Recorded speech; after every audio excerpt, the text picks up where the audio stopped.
Welcome back, welcome in, welcome all to episode number 30 of the Like That podcast with your hosts, as always, Nick and Brooklyn. Nico, unfortunately, out sick on this one.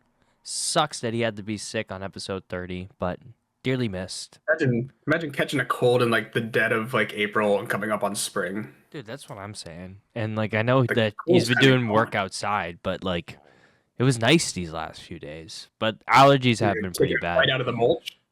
Maybe. But I have to say, my allergies haven't been the best either. So, hope he feels better. Yeah. Typically mine like genuinely get the best of me. Like I cannot beat my sneeze attacks. So far it's been like okay, just because upstate New York hasn't necessarily flipped to full spring yet, but I am sure I have my time coming. Oh, dude, for me, it's just been itchy nose. And then I'll get on my sneezing sprees. But today's actually been the first good day. But aside from allergies, we've been doing this podcast for now. This is 30 weeks. We started week 5 of the NFL season, so we missed basically the first month. But I mean, since then we've been covering the NFL week by week, and then now since it started, since it finished, we jumped right into basketball. But Yeah. within the 30 weeks that we've been doing this, what, in your opinion, or just for you in general, has been one of your favorite episodes, or one of your favorite Weirdly moments in general? weirdly enough, I don't even remember which episode it was, and good thing we're going off of moments here, but it was Nico going like 3 times in a row, thinking that the Chiefs minus 3.5 was at some point gonna work. And it's like, fool me once, shame on you, fool me twice, or shame on me, whatever that saying is. Yep. Um, but then fool me 3 times, and then I think you got fooled, what, 4 times in a row? Yeah, think so. To the point where if I ever see a Chiefs minus 3.5 again, like I will be betting the underdog because like that was historically just like I don't know. I learned after the second time. I was like, I'm not riding that again. But he just kept waiting for the tides to turn. And I think that was I think the last like before it was just like I'm not doing that again. Was that before Mahomes or was that right when went down? I think the last time he took it was the game that Mahomes went down. I'm pretty sure. Well, we never saw that line again, and there's good reason for it. Yeah. For me, it was just, and I know you're probably gonna be like, "Why is this one of your favorite moments?" But for me, it was when I was doing a pick of the week every week, and I just couldn't catch a break. I thought I thought my Lions pick just sits in the back of my head all the time against the Vikings. I'm like, yeah, minus 8.5. They should cover that no problem. They lose by double digits. I took the Falcons minus 7.5 against the shitty Miami Dolphins. They lose by double digits. Oddly enough, though, the Bengals they brought me back for pick of the week. But next year, My Lions pick. yeah, My both of Lions us, pick both of also. us, both If of, both you of know us got bent exactly over. what game I'm talking about. Yeah, I do. The Steelers won, Where right? No, it was Jordan Addison being the leading rusher off of a Oh, game-winning touchdown where Max Brosmer threw for 55 yards and somehow the Lions defense or offense couldn't figure anything out. yeah. That was bad because I think that was Christmas. You're supposed to be happy Yes. on Christmas, man. I was Yeah. pissed. And I mean, now that Nico, and then since Nico's not here too, sorry, because I know he's gonna see this. Probably the Raiders Broncos over under game where I just said we just need a field goal Oh. here, totally joking, and then they line up for the field goal. I'm like, wait, what? But a lot of good times. But I'm excited. I'm excited that we're gonna be able to cover this upcoming season from start to finish. So we're gonna see a lot of the storylines, especially with training camp starting up in a few weeks, and then we just had the draft, which we're gonna talk about at the end of the episode briefly. Just kind of talk about the top 10 picks because we did our mock draft last week before the draft, and boy, were we wrong. Well, you weren't, but Nico and I. Yeah, I got laughed at for being like, oh, I think Jeremiah loves my for sure You didn't third get pick. laughed at. I you got Nico's like, what's your guys for sure? I'm like, I would take Jeremiah Love as my for sure pick. I think the Cardinals have a dirty backfield right now, and James Conner's probably got nothing left. Like, I was not going to be surprised if he went off the board right there and then. And Nico's like, "That's your for sure." Not like It, that. hey, listen, it's not. It's just a pick that I didn't want to see happen because obviously having the 1-1 in a dynasty draft, I wanted him to go to Tennessee.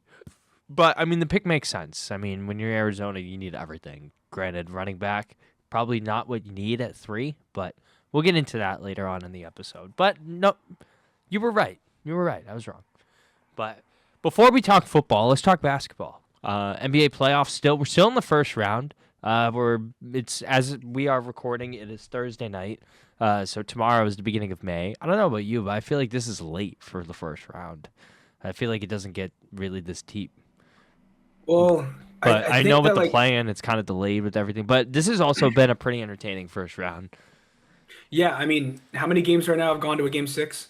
I think there's 6 series left, Yeah, 5 or 6 that have a game 6. And granted, I think 2 or 3 of these were 3-0, so or right. at least 3-1. But the teams that have moved on already, obviously the Thunder, they swept Phoenix in 4, and then the Spurs, gentlemen sweep, they won in 5. I don't know if you watched the game. I think it was Sunday or Monday. They were down like 20. And I was like, oh, wow, this might go 6. And then they won by 30 points. I was like, oh, okay, never mind. Which team was it? I think it was game 4. It was For after. Boston. No. Spurs, Trailblazers.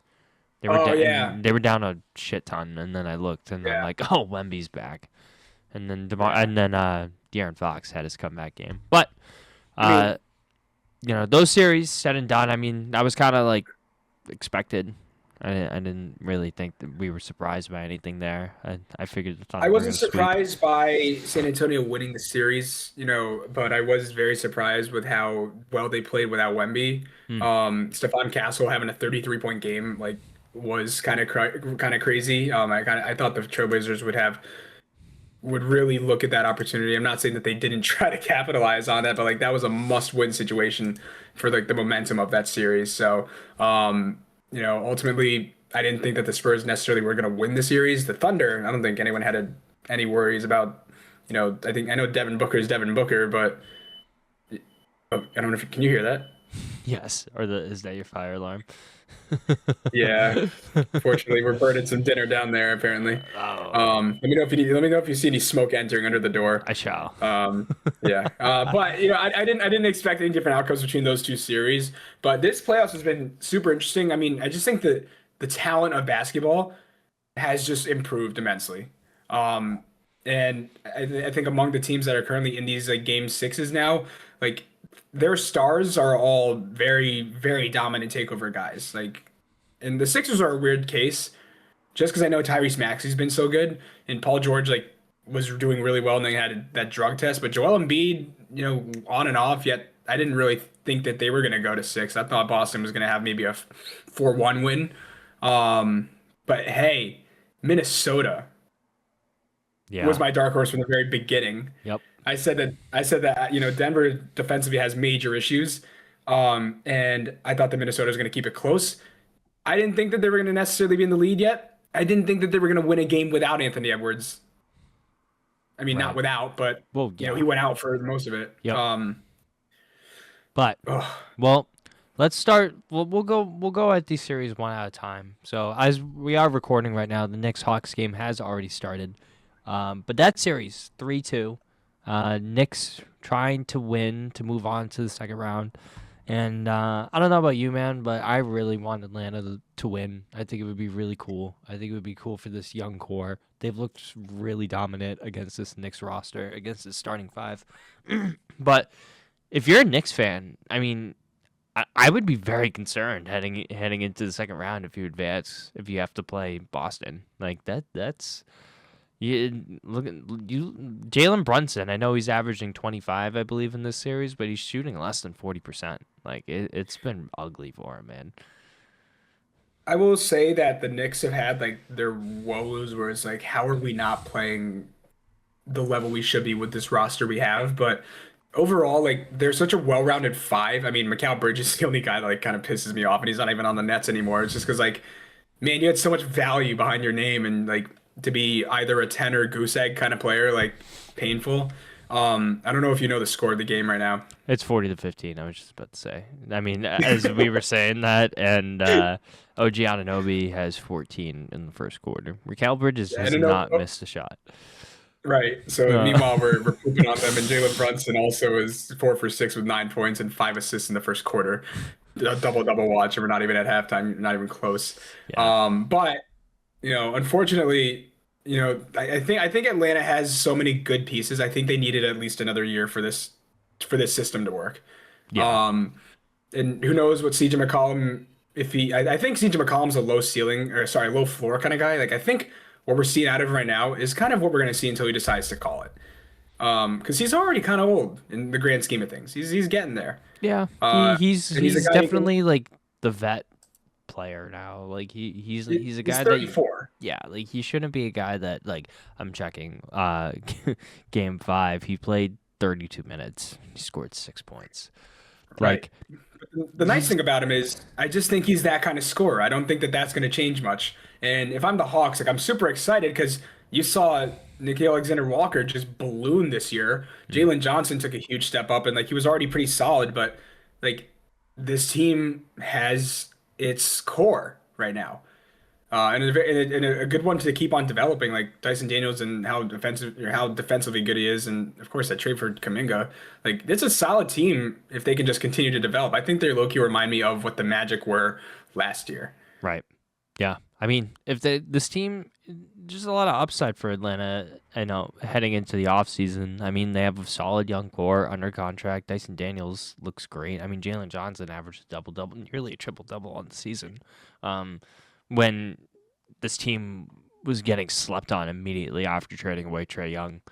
Um, Yeah, but I and mean, I'm not necessarily worried if I'm a Knicks fan. I mean, I'm worried about the fact that night in night out, it's not necessarily like there's no the consistency. performance that you're expecting. Yeah, there's not a lot of consistency Yeah, right now, which but is good- which is as which you're is seeing, I guess you can get away with now against the 60, but when you get deeper into the playoffs, especially when like conference finals, like that's you need consistency. You need to be able to show up. You need at least like your solid two guys to be able to put up points. And Cat's been able to do that, but Brunson it's been looking Cat had spotty. a And great then game last game that they played. yeah, I mean, the Knicks got to shape up because, after this, you're likely playing Boston. hmm So that's going to be a huge, like, were you ready? Because, I mean, I think no one expected Boston to be here, but now you kind of got a full strength Boston now. So, I mean, Tatum's back into it like he never left after that injury is insane. So I mean, as a Knicks fan, I'm not worried about getting out of the first round at this point. I'm definitely nervous about are you able to stop Jason Tatum and Jaylen Brown, who Jaylen Brown, I mean, you could say he's been playing at a borderline almost MVP level. So, it's a definitely tricky matchup for definitely round two.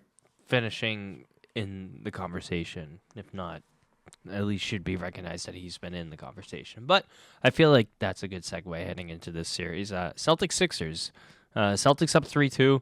Definitely a series that I thought was going to be over by now. I mean, I don't know if you watched last game, but it's another example of this team living and dying by the three. And I mean, they shot 20% from behind the three. And, they let Embiid, who really, with all the injuries and everything that has happened, kind of showed, why he should not be slept on. He had, 33 points.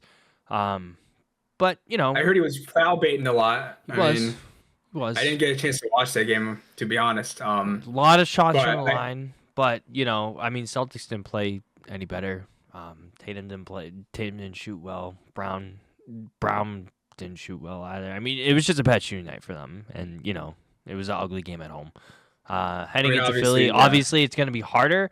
But, I mean, what they did in Philly the other night with the two Jays were able to do, I mean, I feel there's really I'm especially with how the Pistons are playing against Orlando right now. I mean, I'm not the only team that I would be concerned about for the Celtics is really Cleveland. Like I think they'll look really strong against the Knicks. I think just matchup wise, they're gonna have a tough time with the Cavs and with Jared Allen and Evan Mobley, because I mean it showed last game with Embiid. He was just kind of, even with getting to the line, don't matter. He was feasting, and that's kind of the narrative with the Celtics team, and raises a lot of questions heading into free agency because Vucevic probably isn't going to stay because they're not going to pay him what he wants. So No. then you're back to square one. So it's kind of a do or die this season for this team. I mean, they have a solid young core. Their late first round draft picks are working out. Shout out Nico for saying this the other day. I'm just kind of repeating it, but it's the roster's just flowing and it's working. But there's definitely going to be some questions heading into the offseason for this team. Philly, I would say Edgecombe, it's kind of been disappointing this series. I mean, he had that really one good game. But since then, he's kind of been quiet. I know Paul George, too, last game, he kind of woke up a little bit, and he kind of also reminded. I mean, like, this Philly roster, they did what they were supposed to do a year ago when Paul George went there. I mean, they looked solid. But, hopefully tonight they can get the job done, and then we can start thinking about who we're going to play. We may have a second-round matchup after tonight. We'll see. I am pleasantly surprised by the 76ers in this. With the uncertainty of Embiid night in, night out, like I never expected the Sixers to really make this big of a push. And I know you're saying like Edgecombe is like falling off. You got to keep in mind like this is a rookie. Oh, Like I'm not saying he's fallen off. I'm just saying year. he's definitely struggled. But I mean, like you just mentioned, he's a rookie. I'm not saying he's fallen off.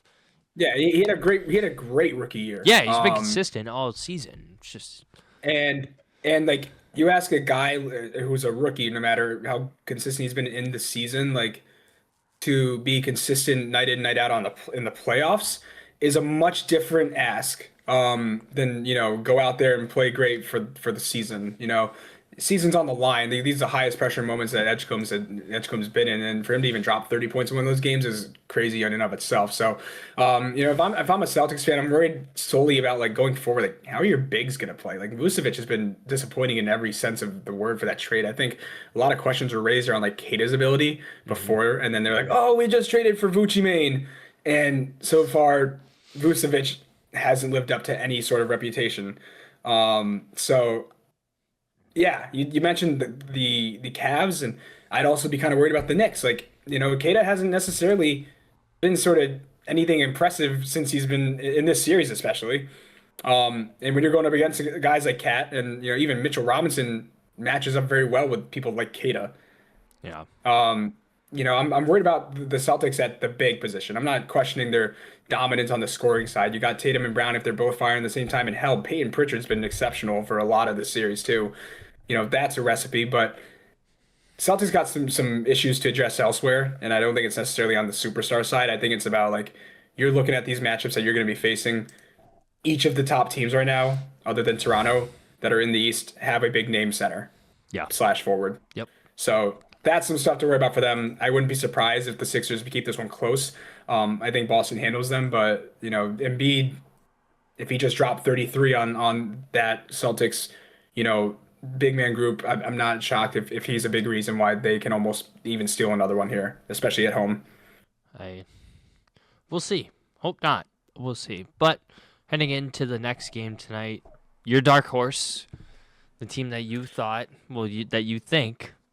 No, you're right. You're right. You're right to say that. I was only making that reaction because like I'll lead into this one, man. Denver, Minnesota. Denver, they take game one in kind of convincing fashion at home. They win by 11, but then hey, Minnesota then go on. They win the next 3 straight. Anthony Edwards went down with the injury. Denver able to win game, I believe. Sorry, I'm blanking. Game 5 by 12. At home. Now they're going to Minnesota. Minnesota though has the chance to move on to the second round, be a 6 seed. What are your thoughts, Brooklyn? This is, you picked this team to move on. So, yeah, before DiVincenzo tore his Achilles and Anthony Edwards went down. But do you think this team can still move on even without Anthony Edwards at home? Do I think they can move on against a Nuggets team that, again, statistically has been one of the worst defensive teams in the NBA? Yes.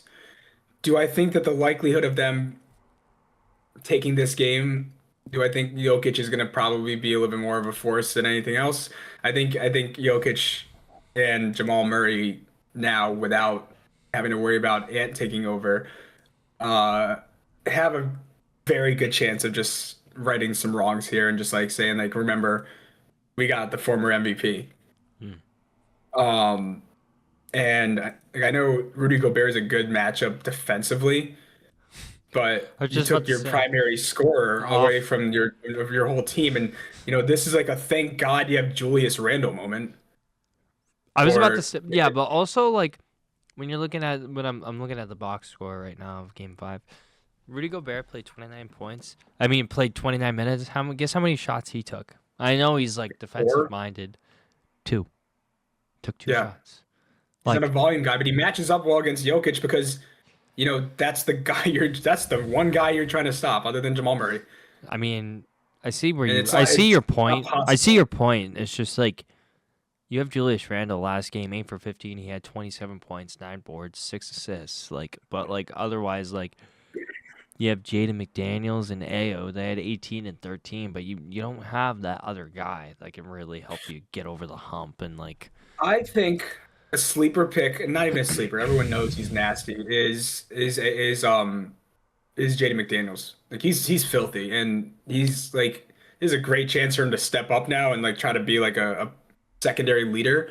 And I know Ayo Dosunmu is now going to get his chance back. Or just he was playing solid when he was the primary starter, and coming off of almost or not too long ago with a 40-point game off the bench, like that was pretty stellar. So this kind of shows up like the Nuggets are very human in a way. Like they bleed. Mm, It's just this is gonna have to be a hell of a performance by that supporting cast. Knowing that 30 shot attempts are now going to be distributed against guys who are not Anthony Edwards. right. And that So also raises questions if they move on. Like, how well is Ant going to be in the second round if they even yeah, I mean, advance? Like, how much is it going to be worth? DiVincenzo, Even yeah, and that's also rough, dude. DiVincenzo tore his Achilles. I think that's conclusive, right? Yeah. I mean, I didn't see it official. Yeah, because I saw the replay and it's just one of those where you're like, that just sucks Mm-hmm. because he's probably going to miss all of next year too. Yep. So yeah, but I think this is a tough one. I think Denver takes game six.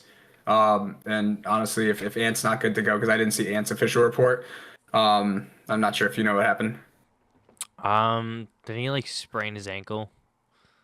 If he sprained it, I mean, they might force him to play on it, but Uh, that's injured goods. I think the I Nuggets think might be if able to. this goes 7, they're gonna force him to play. But I think They're gonna especially force him to, but if they're I think at Denver. home, they're at home tonight. I think they're gonna rely on their guys because it was still close even without them tonight. Oh, and as Ayo Dosunmu is out tonight. Okay, well, So so they're just. I think they so are trying to they're force they're seven or just almost. losing their players one game at a time. Okay. But hey, this is a team that has some depth to them. Bones Highland's a guy who just will go off out of nowhere. Yep. Jaden McDaniels, again, great chance for him to step up, very talented. And Julius Randle, Rudy Gobert. It's a team that I think I wouldn't be surprised if I saw that roster. I'm like, oh, they're an 8 or 7 seed. But without Ant, without Io, without DiVincenzo, it's hard to see them winning tonight. And honestly, if they're not good to go by 7, I think Denver's got to Yeah. get, No. gets a lucky break here. Yeah. Should be interesting. We shall see. But those are tonight's games. So Knicks Hawks happening right now. The score is 50-19. New York. Celtics Sixers. Nuggets Wolves. All of these series are 3-2. And then as we head into tomorrow's games, all of these series as well 3-2. So 6 series right now. So there was 2 already done, and then the other 6 are in 6 games. Who would have thought? I have to say, like, this is very entertaining basketball. It's kind of a wild card. We had a lot of favorites heading into it, and now it's kind of like, oh, well, who knows? And it's kind of heading into this series. This has been a really fun one to watch. I don't know if you've seen some of these games. Oh yeah, Orlando and Detroit. Um, this Pistons team, man, this was a team that, like 2 weeks before the playoffs started, we were talking about this core, this roster without Cade. They were showing up. They were winning games. They looked solid. They were beating top contenders in the West. And now Cade's back, and this core that we were talking about is just non-existent. It's not here. I mean, Jalen Duren, man, he has been quiet. I mean, That's the biggest he had letdown. five blocks game 4, but other than that, like the 20 point per game center that you had hasn't been there. All-star. All-star. He just hasn't been there. It's basically been Cade and the Tobias Harris show. No one else has really showed up, and you know, Orlando's kind of taken advantage of that. I mean, Paolo's kind of made up for his regular season performance, I have to say. I feel like the Magic are really playing with the chip on their shoulder, and it's kind of outweighing this Pistons team who I'm not necessarily saying had a pretty easy ride the regular season, but were talked about being favorites most of the season, and they came in playing a struggling Orlando team, but have looked consistently better. I mean, Desmond Bane, too. He's looked great this series. So if you're at Detroit, you're very concerned heading into tomorrow's game, especially when you're on the road. Yeah, I think I've always subliminally been very concerned about Detroit in general. And we posted something about like, oh, Detroit's been resilient without Cade, and people are in the comments like, oh, if you're just shocked about how resilient Detroit can be, you haven't been watching. Like, no, I've been watching Detroit. Like if you're keeping up with basketball, like Detroit's been like one of those teams where every time they get like one of these wins, you're like, wow, how are they this consistently good? Mm-hmm. But it's all Cade. Yeah. It's all Cade. And especially in the playoffs, like this is a team that needs Cade to be doing the 45-point game. Like on the floor in that 5. Tobias Harris is a guy who can give you 15 to 20 a night if he's on. Duncan Robinson either gives you like 15 to 20 or he gives you like 4. Mm-hmm. Asar Thompson is a great defender, but he's not a scorer. So that's like Tony Allen level of like, we just trust you to go and guard their best guy, but like, you're not. Is he? I don't even know if Asar Thompson. He's not even averaging 10 points, and he's been a starter. Yeah, he's not. He's been quiet, dude. And again, like it's his strength. He's a defender. Yep. But the thing is, like, if Cade's not on, the backups are not necessarily going to be able to carry that weight. Like Jalen Duren has been a massive disappointment. He got his soul snatched by Jamal Cain. And it's just been a disappointing efficiency team, or a team it's just been a disappointing Pistons team efficiency wise in this matchup. And I think the Magic were like, we can sense that in a way. And once the Magic were able to just kind of realize that the Pistons are a human 1 seed, this just kind of flipped. Yeah. So, and I know the Pistons won last night, and that was by about 7 points, which again, if this is a 1 seed versus an 8, I don't think it should really ever be that close too often. Not saying that shouldn't be, but the Magic are absolutely capitalizing, and it's just I think it's the inexperience of the Pistons in these big games. I don't know if they're built for anything past the first round. So I think Orlando understands that in their home tomorrow that you put him away. Like, Yeah. You stop Cade. You've been doing a good job containing Duren. Let Tobias Harris and Duncan Robinson be the guys who have to give you 20-20 each. But if you lose tomorrow, you can at least say like Cade didn't have a play in that. So I think Orlando wins. I think Orlando pulls this crazy upset off. But yeah. Magic plus 3.5 at home tomorrow. However, I'm pretty sure they have 52% of the money according to DraftKings. So I could have told you yesterday that spread was, I think, plus 11. Yep. I would have hammered that. Yeah. As a matter of fact, I had a 3 leg down. All the games tomorrow, surprisingly, their spreads are within 5. They're very close. Yeah, I mean, these are all elimination games, so I mean it's going to be close, but no team is favored more than 4.5. Right. It's elimination games. Are like, I think the Magic were plus 11 last night. I hammered that. I put that with Houston Rockets money line because I think backs against the wall. You're going to give me a plus favorites, a plus odds, team against backs against the wall like Houston. I'll take their money line at plus odds, and I also took Portland just to close that out. And that was a nice little easy one to take. Not Portland, Cleveland live. Right. So, but I can't believe I saw a double-digit spread for the Magic, who were on the verge of eliminating the Pistons. Yeah. But funny man. Sports books are weird, but that is going to be a game that I definitely will be watching tomorrow. However, this next series, I feel like it's going to be closed out tomorrow. We got the Cavs and the Raptors. Funny enough, best bet, the episode that you and I did at the beginning, I said that this series was going to go 6, and we are in game 6. Didn't look great at the beginning, but a lot of these games, surprisingly, have been very high scoring. I know I shared the last episode that I did where only one game has gone over, but surprisingly, this series has had most of the games that have gone over. Game 5, final score 125-120, almost 250 total points in a playoff game. That's insane. But Brandon Ingram, I mean, he got hurt, so Toronto might be going into Game 6 tomorrow without, their former All-Star. But you concerned at all? Do you think Cleveland finished this out? I honestly think that they win on the road here tomorrow. Listen, I got Cleveland going to the finals. Like, I think that potency wise, like, the Knicks are at 41.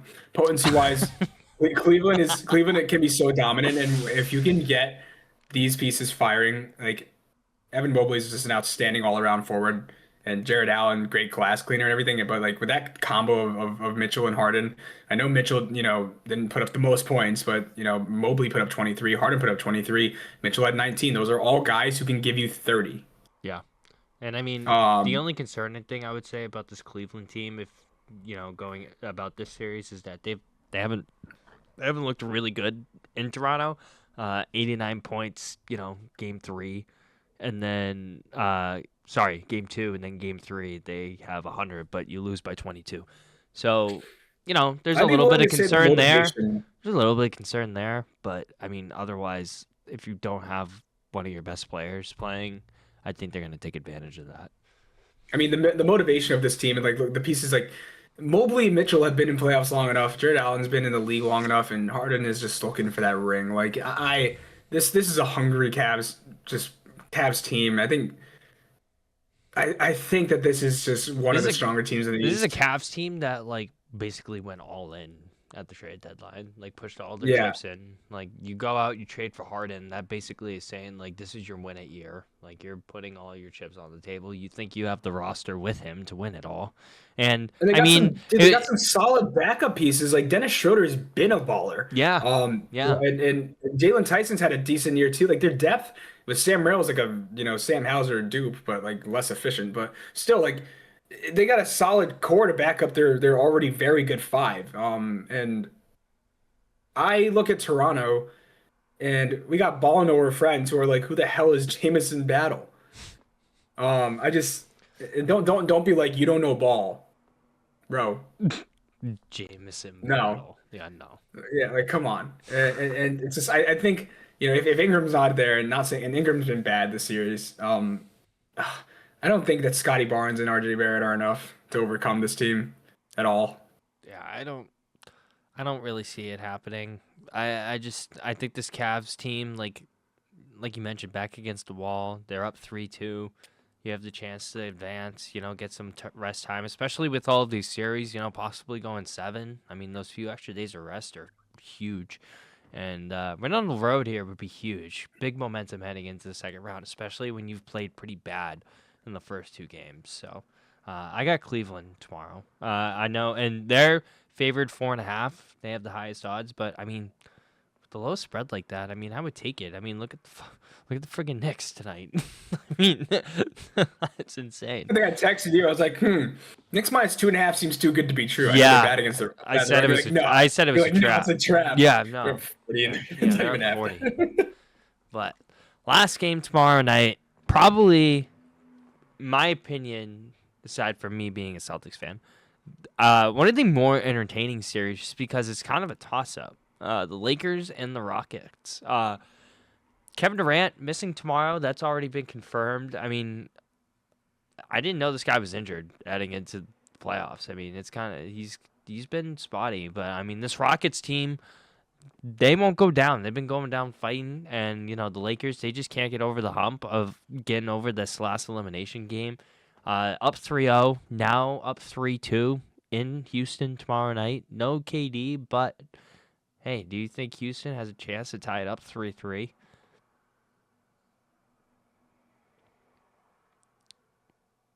This is so tough because like Austin Reeves coming back is huge. Mm-hmm. Gives LeBron Um, another guy. Another guy, but he didn't shoot great. He put up 22 points on 4 for 16 shooting. I mean, got to the line 12 times. Um, I think the Rockets have a chance to take this to 7. I wouldn't be shocked if they don't because they have had their entire core underplaying. And by the skin of their teeth, they beat the Lakers on a horrible shooting night for that team. Hmm.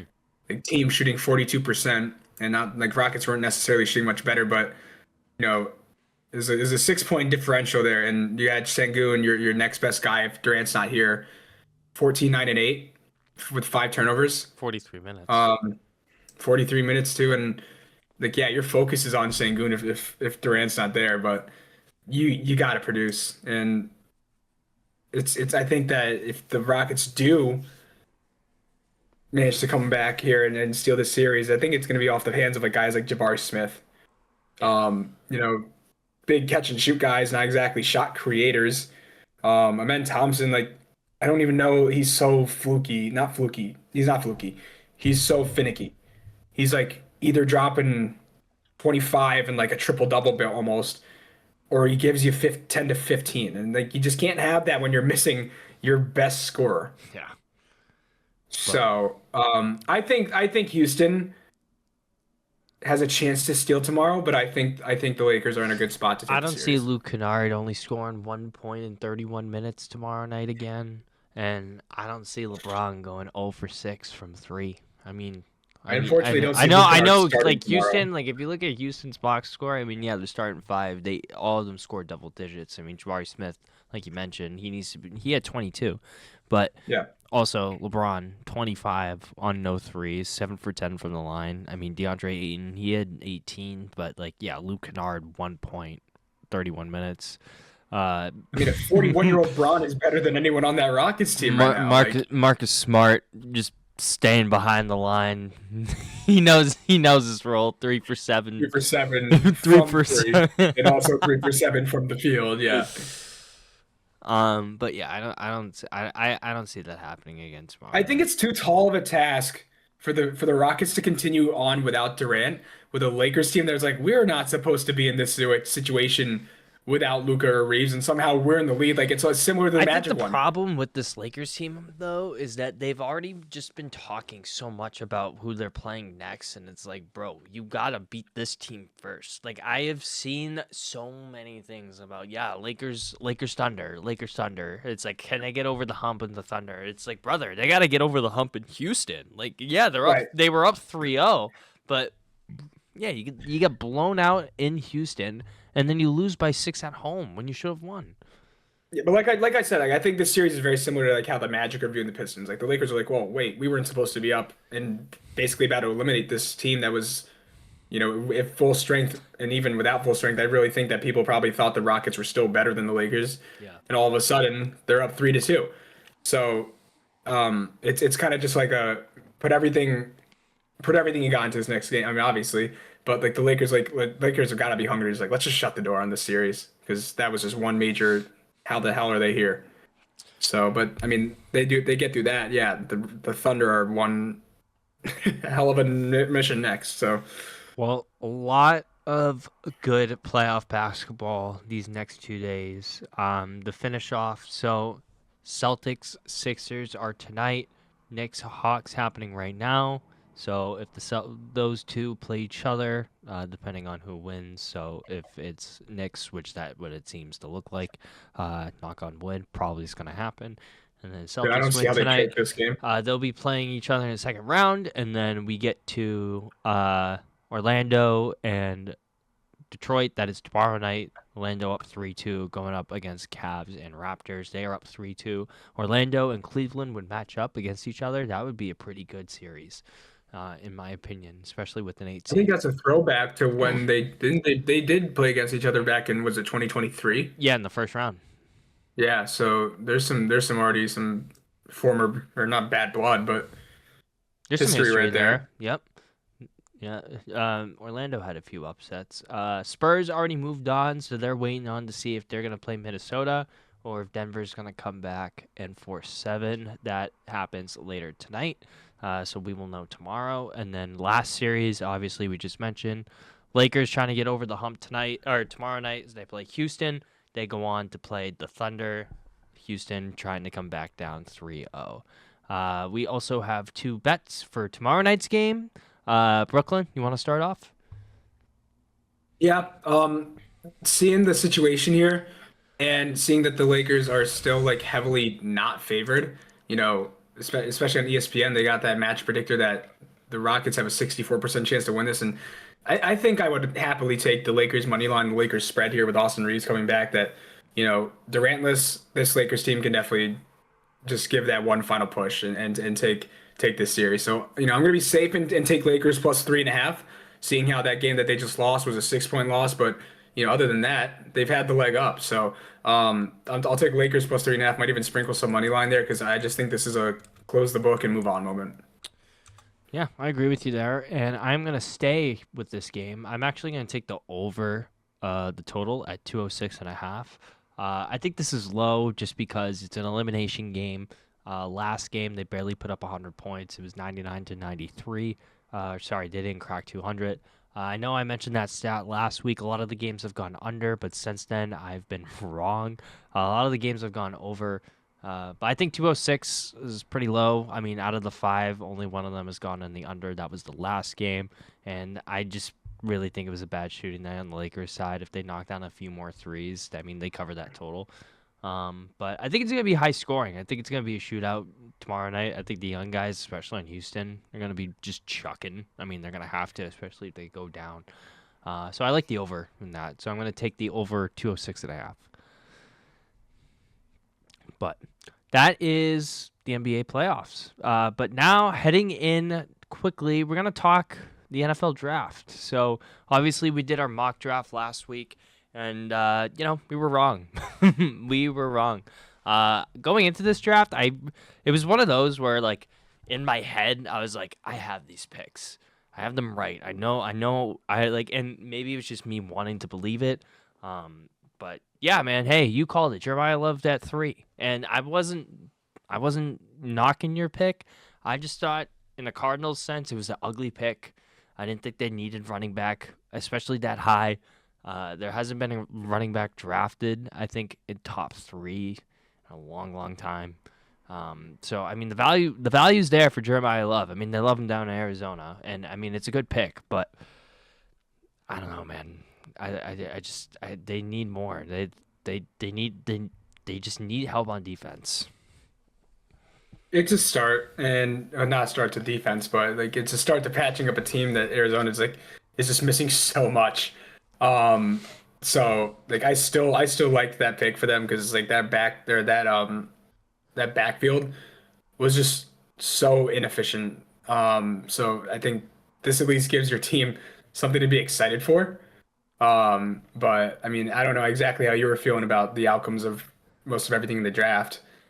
I thought there was a few interesting picks. Carnell Tate going 4, was not expecting that. I honestly thought that the Titans would have taken help at D line with the options that were still there, but I don't hate the pick. I mean, when you have the talent there on the board, I mean, that was kind of the next best option.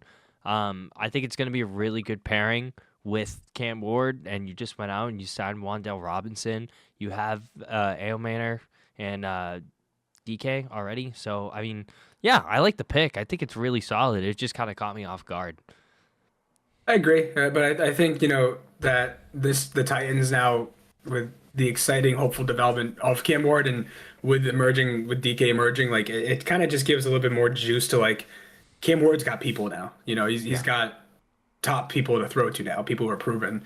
Cardinal Tate, we'll see if he takes that step, but I think it just continues to build like excitement around this young Titans team, and Dable is so good at development. Like I'm really curious to see how the Titans pan out.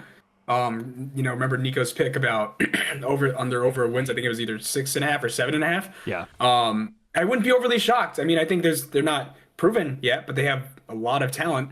So And I think the pick that I really liked was Jordan Tyson going into New I Orleans. was just about to bring him up next. I thought, I wanted him to go to the Rams. I'm going to mention what the Rams did in a minute.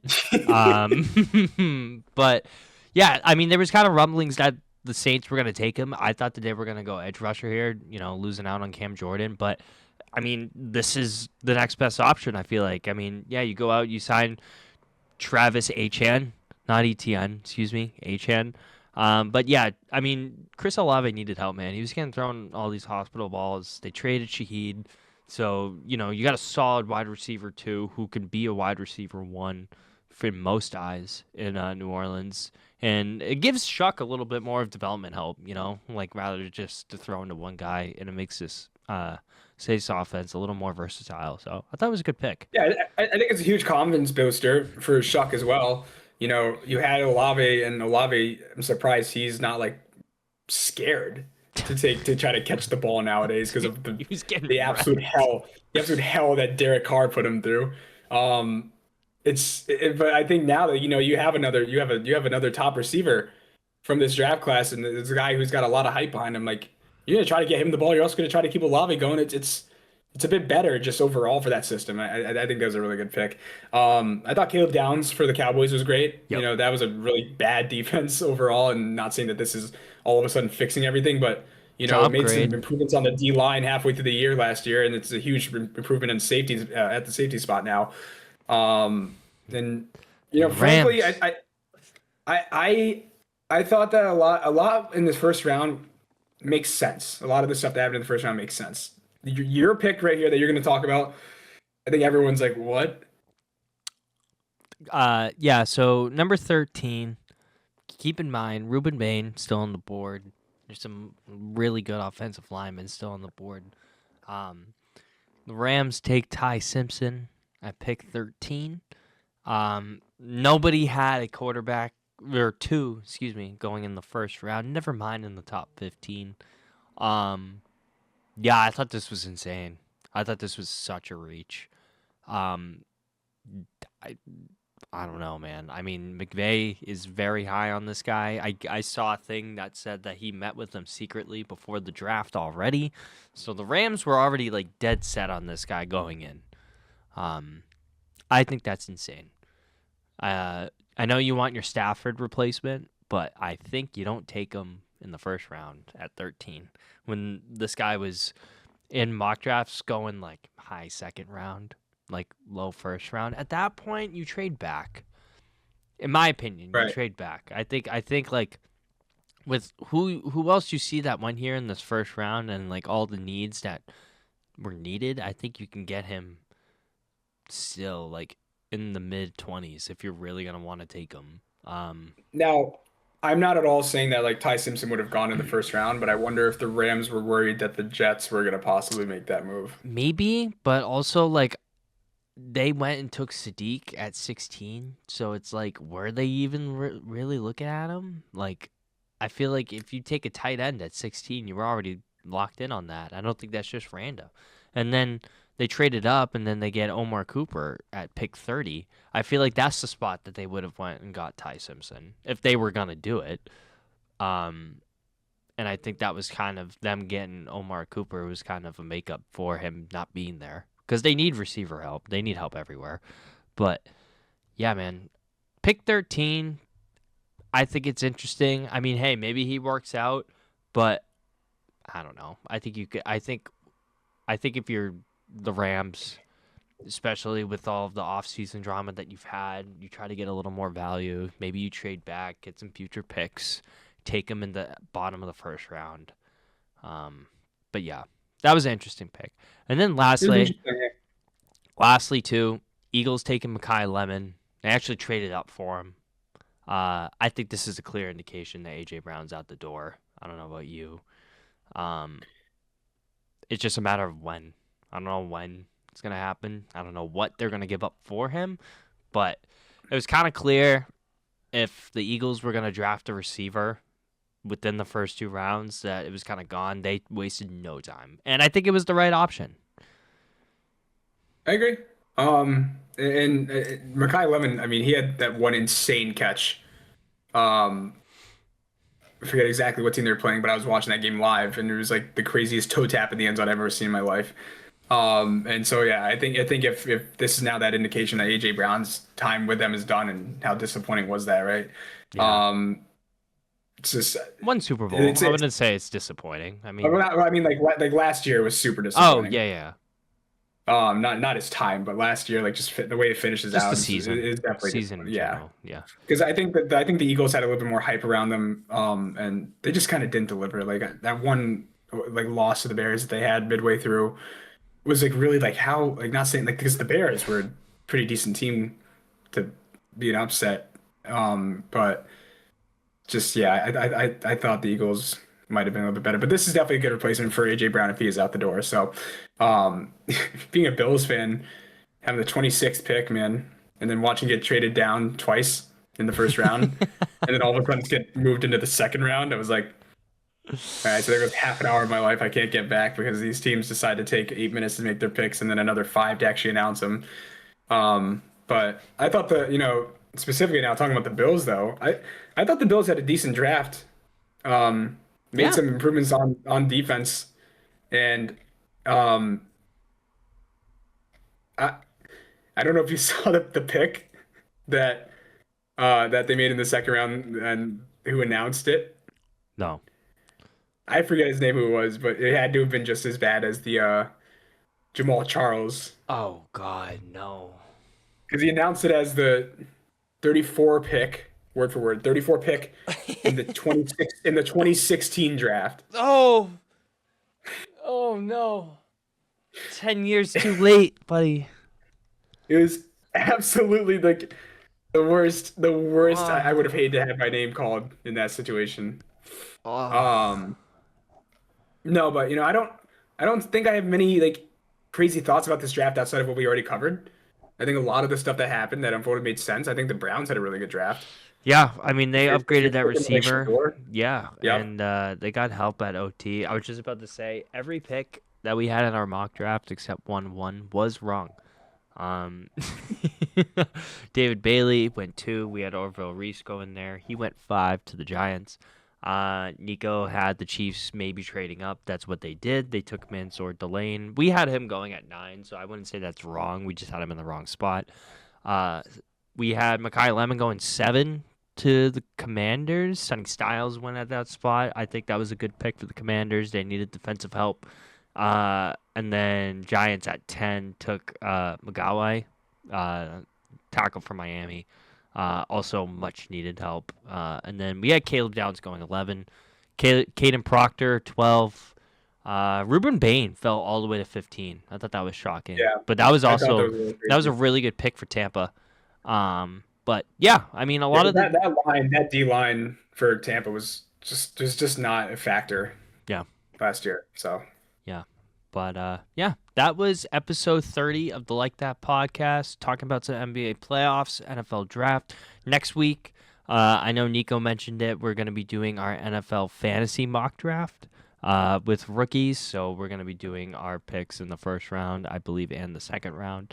I'm going to be very in-depth with it just because I have like 15 picks in one of these drafts. So it's I going to have be the third exciting. pick in the first round, but other than that, Yeah, it's going to be interesting. But we're going to obviously be updating these weekly, just as like training camp stuff comes out and whatever. But yeah, a lot of good NBA playoff games next week. We're going to be talking about second round. So it's going to be good. There's going to be some teams in there. Games going on right now. Philly's currently beating the Celtics. God damn it. But that is that is it. Socials as always, Instagram, TikTok, and YouTube like that _podcast. Is your host Nick and Brooklyn as always, and hopefully next week Nico is back for all 3 of us for episode 31. But till then, see you guys next time. at like that _pod. Pod. That's what I said. Pod. You said podcast. Oh, same thing. Like that _pod.